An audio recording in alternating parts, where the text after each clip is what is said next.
আসসালামু আলাইকুম সবাইকে। আজকে আমার প্রথম ব্লগ। কেমন আছেন সবাই? আমরা আজকে যে গিয়েছিলাম তাজমহল, নারায়ণগঞ্জে সোনারগাঁতে অবস্থিত যেটা, সেখানে যাওয়ার পর প্রথমে আমরা ঢুকলাম টিকিট কেটে। দুইজন গিয়েছিলাম।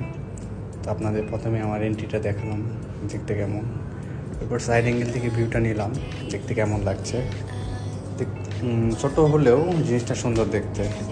তো দেখার পরে আমরা ঘোরার পরে উপরে গেলাম, যে কিছু ফটোশ্যুট করার পর ভিউটা ক্লোজ থেকে নেওয়ার ট্রাই করলাম।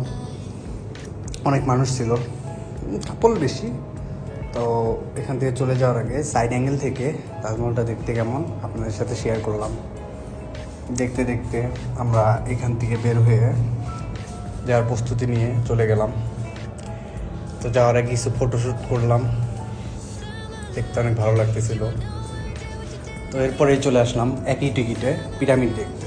তো এখানকার পরিবেশটা অনেক সুন্দর, ফুল ফল প্লাস প্রকৃতি, পিরামিড সব কিছু মিলেই অনেক সুন্দর জায়গাটা। তো 150 টাকার মধ্যে অনেক সুন্দর একটা প্যাকেজ। তো এখানে 20 টাকা আলাদা এক্সট্রা টাকা দিয়ে আমি পাখিগুলোকে হাতে নিলাম, ঘুরলাম ফিরলাম, দেখলাম। পাখিগুলো দেখতে অনেক সুন্দর ছিল। আমাকে খাবার দিতে চাচ্ছিল না, অনেকক্ষণ ট্রাই করলাম। বললো সিসি ক্যামেরা আছে, এর জন্য খাবার হাতে দেওয়া যাবে। ঠিক আছে, মনটা না খারাপ করে বললাম ঠিক আছে, না দিয়ে গেলে কি, এভাবে মন শান্তি নেই। এরপর এখানে ছবি তুললাম। ছবি তোলার পর ক্ষুদিরামের ফাঁসির একটা মঞ্চ তৈরি হয়েছিল বা ফাঁসি হয়েছিল, এটার জন্য একটা আর্টিফিশিয়ালভাবে এটার মঞ্চটা বানানো হয়েছে। তো দেখতে অনেক ভালো লাগতেছিল। চারপাশে গাছপালা, লাভ বার্ড, দেখতে অনেক সুন্দর। পিরামিডটা, ওইটা পিরামিডের ভিতরে গেছি। তো এখানে প্রথমে ঢুকতে ভয় পাইলেও শেষের দিকে ঢুকে দেখি যে সব আসলে কাঠের তৈরি মমিগুলা। আমি তো প্রথম ভাবছিলাম যে অন্ধকার লাইটিং করা, হয়তো কোনোরকম ভয়ঙ্কর কোনো কিছু। তো পরে আস্তে আস্তে ঢুকে দেখি সবগুলা হয়তো কাঠের তৈরি। এখানে রাজা রানীদের পোশাক, দেখতে অনেকটা রিয়াল মনে হলো, আসলে এগুলো রিয়াল না, সব আর্টিফিশিয়ালভাবে বানানো, লোক দেখানোর জন্য। এখানে গহনাগুলো ছিল, মহারানীদের অলংকার এই পাশে ছিল। তো এই পাশে ছিল অলংকারগুলা। দেন এখানে অলংকার, তারপর রাজাদের মুক্তা, মণিমুক্তা। এখানে ছিল তাদের খাবারের জন্য যেসব ফুলদানি। এখানে একটা কলকি ছিল। তো তারপর বের হয়েই তো দেখলাম এত সুন্দর একটা পরিবেশ, ফুলটা অনেক সুন্দর লাগছে, এর জন্য কাছে থেকে দেখলাম। দেখার পর বের হলাম, বের হয়ে রোড দিয়ে ভাবতেছি আর কি আছে এখানে দেখার মতো। ফার্স্ট টাইম গেছি, এর আগে কখনো এখানে যাইনি। তো জিনিসটা ঘুরে দেখার ইচ্ছা ছিল। দেখলাম মানুষ ওই দিক থেকে বের হলো। তো হাঁটতে হাঁটতে সামনে দিয়ে গেলাম, দেখি আমরাও কিছু দেখতে পারি কি না। তো সামনে যাওয়ার পরেই হাঁটতেছি। আসলে আপনারাও চাইলে এখানে একদিনের জন্য ট্যুরের জন্য বেস্ট একটা প্লেস। জাস্ট অনেক কিছুই দেখার, তাজমহল, পিরামিড, তারপর ফিল্ম সিটি দেখতে কেমনটা। আসলে এটা ফার্স্ট টাইম দেখছি, প্লাস ব্লগটাও ফার্স্ট টাইম বলতে হয়তো প্রবলেম হইতেছে। তো ফিল্ম সিটিতে ঢোকার পরেই প্রথমে দেখলাম বেহুলার বাসরঘর নামে একটা জায়গা এখানে। তো বেহুলার বাসরঘরটা কেমন ছিল, এখানে বেহুলা লক্ষিন্দর শুয়ে আছে, পাশে সেই সাপটা যেটা লক্ষিন্দরকে ছোবল মেরেছিল। তো দেখার পর পাশে দেখলাম তাদের বাসরঘরটা কেমনভাবে সাজানো। তো এটা দেখার পর ভালোই লাগছে। এরপর বের হয়ে আমরা ঢুকলাম আর্টিফিশিয়াল ফিল্ম সিটির জোনে।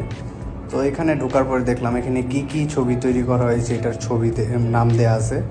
নামগুলো দেখার পরে তো দেখলাম ভালোই। তো এখানে মানে ফিল্ম সেট কখনো দেখি নাই, তো দেখলাম ফার্স্ট টাইম। তো এখানে যাওয়ার পরে তারপরে দেখলাম আর্টিফিশিয়ালভাবে বানানো, এটা কি বলে, আদালত, যে দেখতে কেমনটা। এখানে ছিল আর্টিফিশিয়ালভাবে সাপ বানানো। তো এখানে রাজাদের ঘর বানানো। তো এখানে আমি বসে একটা পোজ দিলাম। তো দেওয়ার পর বের হলাম। ওখান থেকে বের হওয়ার পরে তো চাচ্ছিলাম যে আর কিছু দেখার আছে কি না। তো দেখতেই তো একটা দেখলাম যে এখানে মাছের মেলা প্লাস ছবি তৈরি কিছু যন্ত্রপাতি বা দেখানোর কিছু যন্ত্রপাতি আছে। তো ঢুকতেই দেখলাম প্রজেক্টরগুলো দেখতে অনেক পুরাতন, দেখে ভালোই লাগলো। এরপর রঙিন মাছের মেলা দেখার যাওয়ার পথেই দেখলাম যে এখানে পুরোনো দিনের অনেক জিনিসপত্র রয়েছে। তো দেখতে কিছুটা পুরোনো দিনের হলেও সত্যিই পুরোনো দিনের।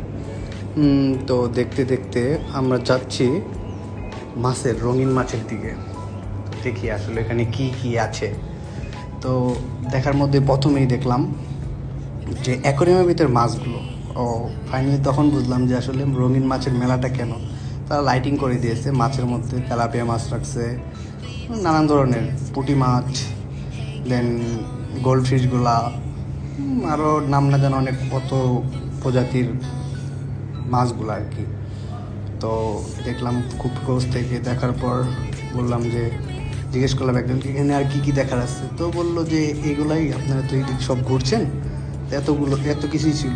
তো আসলে তারপর আর কিছু পেলাম না দেখার। তো এর জন্যই ওখান থেকে কিছু ফটোশ্যুট করে আমরাও বাইরে চলে আসার জন্য এক্সিট গেট থেকে আসতেছিলাম।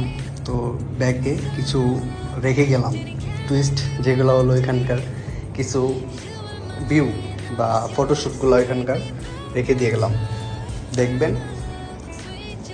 আর চাইলে আপনারাও একদিনের জন্য যদি বেস্ট কোনো ট্যুরিস্ট পয়েন্ট খুঁজতে চান তাহলে এটা বেস্ট বলা যায়। 150 টাকার মধ্যে সুন্দর একটা ব্যবস্থা তারা করে রেখেছে। একই টিকিটে আপনারা তাজমহল প্লাস পিরামিড দুইটাই ঘুরে দেখতে পারবেন। ধন্যবাদ, আসসালামু আলাইকুম। দেখা হবে আবার কোনো অন্য নতুন কোনো ব্লগে। আসসালামু আলাইকুম।